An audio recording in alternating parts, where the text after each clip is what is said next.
Hi everyone, it's Paul, and this is a video for the third and final day of the 2022 Aintree Festival. Cracking day's action today, got a good few winners in there. Some of my favourites, Mac Totti was outstanding. Fakir Dudery loves Aintree, and that was a hell of a performance. The one that took it the most for me, though, was Jambon. He had a really hard race in the Supreme Novice, and that a newcomer of Willie Mullins, who's only had one start, I think that's going to be a good horse. What I liked is not just the way he travelled, the way he knuckled down, and he's had a couple of hard races this season, going over fences next year, stepping up in trip. Here's an early prediction. I think Jambon will be a Ryanair winner or Gold Cup winner inside the next 2 years. Let's see. Bit of a fun thing. Let's just see if I'm right on that. But anyway, on to Saturday, Grand National Day, and it kicks off with a Grade 3 handicap hurdle to start with, over 3 miles. It's effectively like another Pertemps, really, isn't it? I actually really fancy the chances here of the second favourite currently, and that is Winter Fog. For Emmett Mullins, Paul Townend taking the ride. The reason I like this horse, you've been seeing a lot of Cheltenham horses running below par the last few days at Aintree, but this horse has only had 3 runs this season, and I think that stands it in good stead.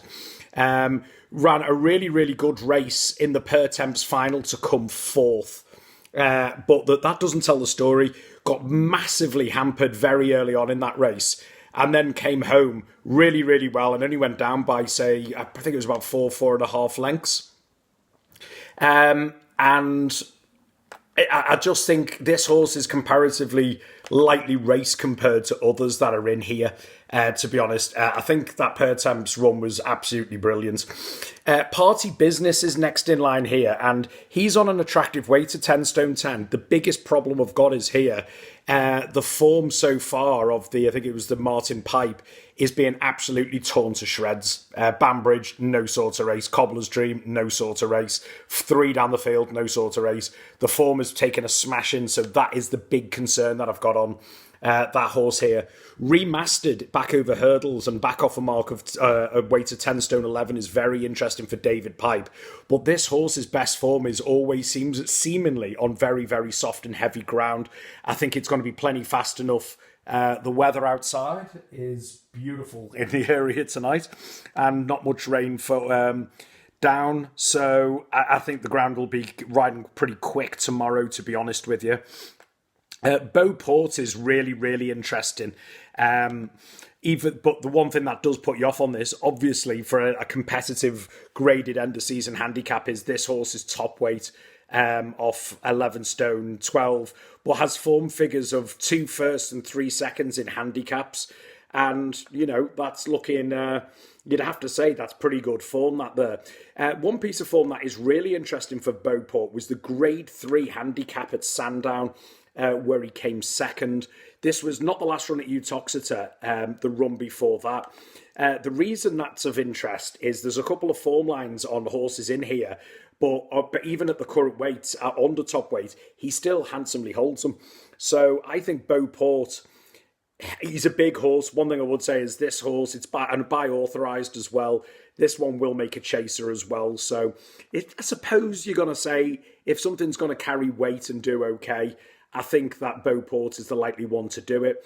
The one thing that I do find very interesting with this one as well is the yard, Venetia Williams. They've been harvesting these big type of handicaps all season. And I just think this is another one that might potentially work in its favour again, to be honest with you. It ticks all the right boxes.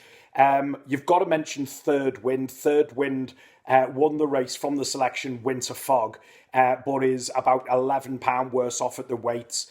And I think Winter Fog with a clearer passage, even though Third Wind did get some interference, I just think he's waited to reverse the form. But Third Wind ticks all the boxes. And I think we're going to see one here where the classier horses are going to come to the fore. You've got to mention Serious Charges for Anthony Honeyball. Rex Dingle takes the ride. Won the last 3, but is only 5 off a very nice weight. But he'll have to be pretty special to step up to a Grade 3 handicap at this stage of his career. Mill Green as well for Nicky Henderson, 10 years old now. Do you know what? He's a bit like Spirit of the Games who plays today. You can set your watch by Mill Green running a decent race. And I think he'll likely make the frame. But in terms of his age and the weight, others would have to underperform in order for this one to win, is what I'm going to say on this one. 1, 2, 3 then for the Grade 3 handicap hurdle. We are going for Winter Fog from Beauport and Third Wind. The next up is the 225, which is the Mersey Novices Hurdle Grade 1 over 2 mile 4. And again, this is almost like a Martin Pipe, that type of renewal from the festival, really. But I am massively, massively keen on Three Stripe for Life here for Gordon Elliott and I think it's Davy Russell down for the ride today. Yep, it is indeed. He's been second in 3 Grade 1s so far. The latest being the Ballymore at Cheltenham from Sir Gerhardt. And it was actually the closest he's got to Sir Gerhardt this season.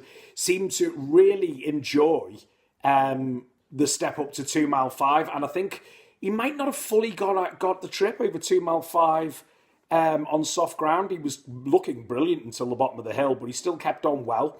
I think a flatter track, better ground, I think it's going to work hugely in Three Stripe Life's favour, and I think he's going to take all the beating. Walking on Air has been a talking horse for all winter, basically, but he's only had 1 hurdle start, won a bit of an egg and spoon race, been off since, 80 days off, and now steps straight into a Grade 1. He would have to be like champion hurdle winning form in order to go and get this on this one. Will he be able to do it? I don't know. Is he good enough? Who knows indeed. North Lodge is an interesting one here for Alan King and Adrian Heskin. Won first 2 starts really, really convincingly. Showed a really, really good attitude. And including winning here at Aintree on debut. Which is really interesting as well, because it didn't go over bumpers, went straight over hurdles. Beat Balco Coastal at Cheltenham.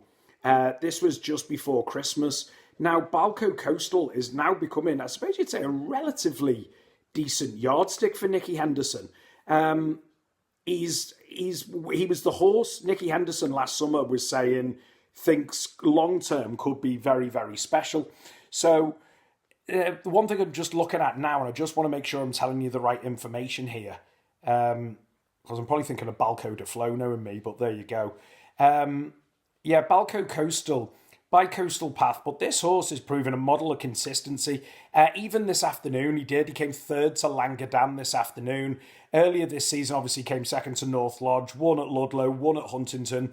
Very, very strong form. So North Lodge, I think, has got a very, very good chance. Got beaten at Kelso, it was, just before Cheltenham in the novices hurdle, but the race just turned into a bit of a joke. He didn't jump a load of hurdles, and it turned into a massive sprint to the line. I think North Lodge has got a very, very good chance, as does Good Risk at All. Only once of the last 4, but seems to be improving. But the Sam Thomas yard form this week is a concern. He's had some really fancied horses, and they've all got smashed. To put it bluntly. LS Bell for the Skeltons really likes it around here, but I don't think, even with the Mers allowance, is up to this level. While Stage Star had won 3 on the bounce, but then last time out at Cheltenham blotted the copybook, far too free, and I could have told you after 3 hurdles this horse was beaten. Does have that tendency in him, and he's got away with him in lesser races, won't get away with it today.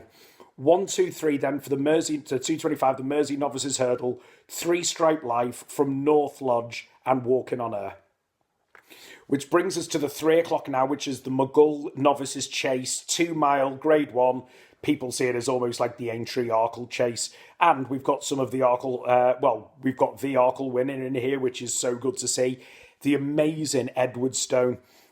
Since being brought down on reappearance, 5 wins, 5 runs, 5 wins, won the Arkle, won the Henry VIII, won anything that's put in front of it. Magnificent jumper, loves good ground, impossible to oppose this afternoon on the form that he's in. The risk, I suppose you'd say, is there will come a time when he's over the top. But looking at the Arkle again, he didn't even have that harder race, to be honest with you. A couple of the protagonists got brought down early, a couple underperformed. He was breathtaking. Gentleman to me has been all of the rage. He's been all of the rage, but even the races he won, it's nowhere near the level what is required here, and he still rated a full £20 on top speed ratings and £15 on Racing Post ratings below Edwardstone. So it's hard to recommend him. While third time lucky has finished second, last time he run was at Warwick, second to Edwardstone, but was just roundly trounced. Nothing. He had no chance of getting anywhere near him, and the rest of them seemingly just have zero form. So this should be a straightforward win for Edwardstone. 1, 2, 3 then for the 3 o'clock, the Mughal Novices Chase, Edwardstone from third time lucky and Gentleman to Me. And now we go to the 3:35, which is the Liverpool Hurdle, a grade 1 over 3 mile, and it's effectively a renewal of the Stayers Hurdle at the festival. And what's amazing to see here is we've got from the Cheltenham, we've got the first, the second, and the fourth all reopposing here, which is great to see. Even Kashari, who came down the field. Florin Porter was brilliant. Obviously, I tipped him up at Cheltenham. It was absolutely magnificent performance. One of the best rides I've seen at Cheltenham from Danny Mullins. He stretched them up. He stacked them, stretched them. He just had them go nowhere, anything. No one could get anywhere near him or laid a glove on him. Didn't see another rival. Was really, really good. Now, my concern I've got on Florin Porter is over the last 2 seasons is this. After February, he does seem to go after March, he goes off the boil a little bit. Now, last year, he obviously went and won the Stayers Hurdle, was favourite at Punchestown and got pulled up. Before this season, he fell on his reappearance. He was beaten by Classical Dream and then obviously turned up on the day at Cheltenham. He's never run at this course before. There's no see, for me, no one can honestly say, oh, they don't go around Aintree because it's the fairest course you'll see. Left-handed flat, good distance between hurdles, not a massive jumping test, I would say. It's fair. So I do think this time it's 6-4. That price is too short on Florin Porter. Champ came fourth to him on that, seemed to get outpaced and then stay on. He's a course and distance winner, which means a lot at Aintree, because as I said, horses don't not go at Aintree, but horses like Aintree, if that makes sense. Some horses find more for being at Aintree. Champ, I think, is one of those horses. He was only beaten 4 lengths by Florin Porter, and the time before that won the Long Walk Hurdle. So if you go on the Long Walk Hurdle form where he beat Time Hill, or Paisley Park and Time Hill, you'd think, oh, he's got the beating of him, but then Florin Porter got the beating of him there. It's a brilliant renewal. But this horse, Champ, go back a couple of years ago to that. He won the Sefton Novices Hurdle, beating at the time the unbeaten Emerton by 3 lengths. That was a brilliant performance, to be fair. And he's done nothing wrong this season. I just think if this ground keeps drying up, it's going to turn into more of a speed test. And I think Florin Porter's going to ensure that. It might play out for him, to be honest with you, Champ, but the percentage call is he'll run into a place, is what I'm thinking here. Now, the rest of them have nothing on form. Sire de Burleigh's run well here, no form this year. Thomas Darby's woefully out of form. Molly Ollie's Wishes, a really bad run latest and has never run up to this level. Roi Mage, not even remotely close to this level. But there's one horse left, and that is the selection, and that is Time Hill for Philip Hobbs and Tom O'Brien. People who are on my WhatsApp service will know that I actually tipped this up last year in the at Aintree in this race, actually, which he won. Looked to all ends like he was going to get beaten, but his stamina, and I suppose you'd say it was a mixture of speed and stamina, kicked in to beat the mare Roxana, given her weight, obviously, by a neck in the end. That was after a very, very positive season. Then went to Auteuil in November and hated it. Heavy ground. France didn't like it. Well, who would like to go to France in the middle of winter? Not me. But then came back for the long walk. Only went down a length and a quarter from Champ before a brilliant run, it's got to be said, behind Florin Porter in Cheltenham. Now, if you look at it on this one, he's only actually had 3 runs this season. So again, I would say he's nice and fresh. Same with Champ. Florin Porter's having his 6th run of the season. That's the slight concern. Time Hill has got the age on his side along with Flooring Porter, and I just think Time Hill, if he's going to win one of these big ones, it'll be at this course like he did last year. He showed a real liking for it. And at the odds, I think I would go with Time Hill at 3-1 as opposed to Flooring Porter just at 6-4. For all, if Flooring Porter gets loose on the lead, he could batter them. I'm just working on how I think the race is going to unfold. 1, 2, 3 then for the Liverpool Hurdle, Time Hill from Flooring Porter and Champ. We next go to a race that I can't stand. It's my Saturday equivalent to the Red Rum, which is saying a lot, and that is the Betway Handicap Grade 3 Chase over 3 mile. It's like the Liverpool version of the Kim Muir meets the all the handicapper ones you get there. Now, the favourite here is Shan Blue. I can understand why he's favourite, because on his best form he's good, but he's run twice this year, was shocking at Cheltenham and fell the time before that. He could be more on, but it's not 2-1. I could not take 2-1 on that.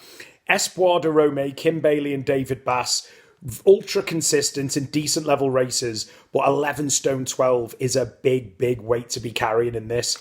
Oscar Elite ran a really, really decent race last time out, and he's a model of consistency. Nice weight off 10 stone 11. The problem I've got is never won over fences, and he always seems to find to get way to be beaten. One who is interesting is Admiral, Tom Lacey and Tom Bellamy. Pulled up to start with this season, a couple of good runs, and then ran well down the field at Cheltenham. Might find this course a little less taxing. It would be no surprise if Admiral bounces back to form here. And another one we've got here is Cap de Nord, Christian Williams and Jack Tudor. Another good handicapping horse who you can set your watch to. Finally got a win on the board for the first time in ages last time.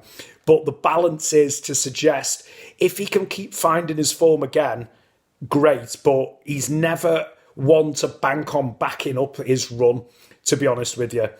Now, it brings us to the selection, and the selection I'm going for is a horse that actually sends me round the bend on a regular basis, because when I don't think he's going to run well, he does, and when he does run well, I often think he won't do it, and that horse is the other horse for Tom Lacey, this one with Stan Shepherd on it, and the selection is T Clipper, so currently around 7-1, came fourth in the Ultima, and I've got to be honest, at the bottom of the hill, okay, we got the winner of the Ultima with Corrick Rambler. I wish that horse was going here today, because looking at that field and the way it's going to be run, I think he would have gone very close.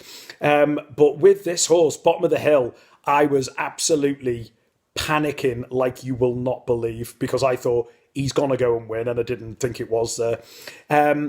Because he went second at the top of the hill, and then 2 out, he just blew up and gradually weakened, but he came fourth, only beaten 11 lengths. This less demanding track will be much more to his liking. And last year, over hurdles on there, pretty much on this day, actually, in the Grade 3 earlier today, he came third, only beaten 6.5 lengths. Was probably too far back than he wanted to be that day, because when he reopposed, when he reappeared, in October, started racing much more prominently, and that's the way to do it. Again, after that, he went to Newbury, and for some reason decided, let's go at the back of the field, didn't like it. Again, Kempton, in the Corto Star Novices Chase, on that one, held up in the rear.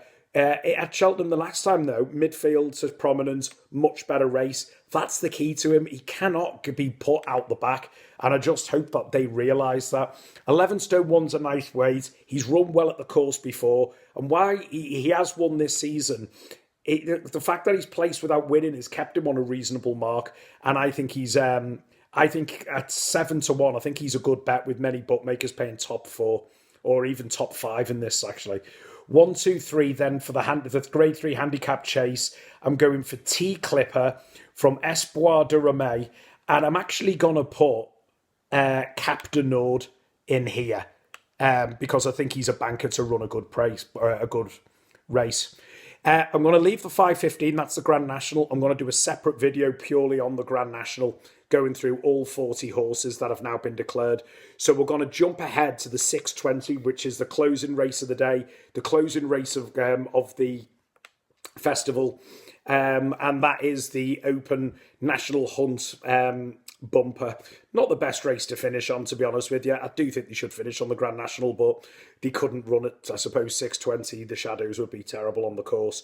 Now, the good news is here, I actually have a very, very, very strong fancy in this race, and that very strong fancy is Rathgall Boy for Willie Mullins and Patrick Mullins. I was looking at a bloodstock guide earlier in the summer, and this horse appeared in every single solitary extract about Best Buy, ones which looked the best. Everything about it was just like this horse was completely talked up. I don't know why he hasn't been seen much. Before March. After his win in the points, he was brilliant in the points. Appeared at Leopardstown just before the festival in what statistically a strong bumper, and he absolutely destroyed him. And it was a very taking performance. Maybe he just thought he didn't have enough in it before Cheltenham, or maybe he'd had a setback. I don't know. Willie Mullins also has a second string here, which is Hulon Bator de Creadis or something, some crazy name. This horse completely bombed in the champion bumper, but again, Cheltenham after only 2 runs might not have fancied it. It might have been a step too far. This is nowhere near as strong as the champion bumper. You'd have to give him a good chance. While Alan King does brilliant, it's got to be said, with bumper horses at Aintree. And Ernest Gray here, only run a couple of times, but looks a very, very decent horse. What he's won and what he's beaten, I suppose to a degree, has to be taken on trust for here, but the form does have substance. It's definite substance in this one, beating everyone's game by 13 lengths at Warwick. And Warwick, in a way, is very, very similar to Aintree. It's got a very, very long straight, and it's a left-handed track. So I think Ernest Gray could be the danger to our selection here. Henry II won twice for Paul Nicholls and looked very, very good. Off for 113 days since. I think for a 5-year-old to be off that long, not long after making his debut, I don't know if they're necessarily, we're going to keep him for the bumper at Aintree. If Paul Nicholls has done that, what an amazing bit of placing if it goes and wins.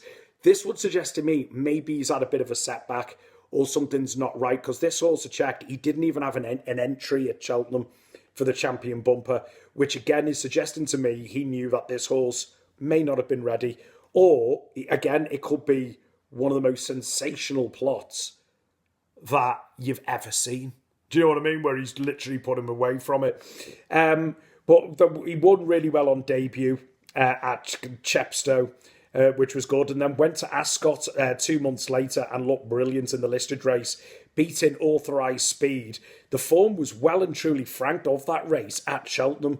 So on that, you would have to say he's got a good chance, but the layoff is a concern.